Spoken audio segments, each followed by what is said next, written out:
महाराष्ट्र सरकार ने अब गोंदिया जिले के कुशल और अकुशल बेरोजगार युवक युवतियों को जर्मनी में नौकरी पाने का अवसर प्रदान किया है। इसके लिए इच्छुक लोगों को गोंदिया में जर्मन भाषा में 4 महीने का प्रशिक्षण भी निःशुल्क प्रदान किया जाएगा और इसके लिए गोंदिया जिले के 200 बेरोजगार युवाओं का चयन किया जाएगा।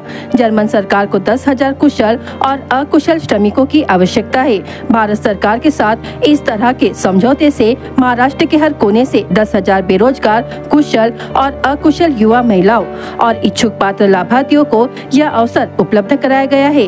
इसके लिए पुणे के गोथे इंस्टीट्यूट के जरिए आपको गोंदिया में 4 महीने तक जर्मन भाषा बोलने की ट्रेनिंग दी जाएगी। ऐसी जानकारी जिला प्रशासनिक प्रशिक्षण संस्थान गोंदिया के प्रमुख डॉक्टर नरेश वैद्य ने दी है। सर, आपल्या गोंदिया जिल्ह्यातील जे कुशल कामगार आहेत, जे शासनाने ठरवून दिलेले आहेत, पॉलिटेक्निक केलेले, ITI झालेले किंवा हॉस्पिटॅलिटीचे ट्रेनिंग केलेले नर्सेस आहेत आणि इतर ट्रेड्स यामध्ये दिले आहेत, लाईनमॅन दिलेले आहे, बस ड्रायव्हर आहेत, ट्रेन चालवणारे आहेत।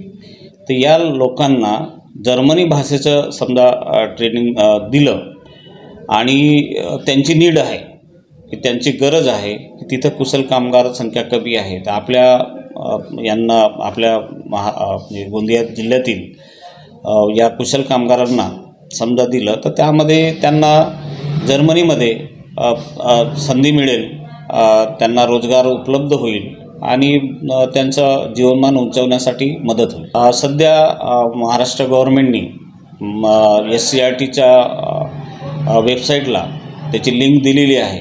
तर जे पात्र उमेदवार आहेत त्यांनी ते त्या ठिकाणी रजिस्ट्रेशन करू शकतात आणि जशी यादी होईल स्क्रुटिनाइज ती यादी आमच्याकडे येईल आणि आल्यानंतर त्यांचं प्रशिक्षण या ठिकाणी सुरू होईल। शासन निर्णयामध्ये दिलेलं आहे की त्यांना किमान 4 महिन्याचं प्रशिक्षण या ठिकाणी देण्यात येईल आणि त्यांची तरतूद डेली तरतूद शासनाने करून ठेवलेले आहे। हे सर्व फ्री ऑफ कॉस्ट मध्ये प्रशिक्षण त्यांना देण्यात येईल। तो अगर आप जर्मनी में काम करना चाहते हैं तो आपको गोंदिया में मुफ्त जर्मन भाषा का प्रशिक्षण दिया जाएगा।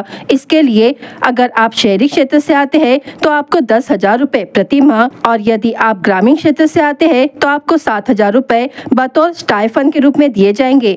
यदि आप जर्मनी में रोजगार की तलाश में हैं तो इस वेबसाइट पर जाएं और पंजीकरण करें या अधिक जानकारी के लिए जिला प्रशासनिक प्रशिक्षण संस्थान गोंदिया कार्यालय पर जाए। ऐसी अपील डॉक्टर नरेश वैद्य ने किया है।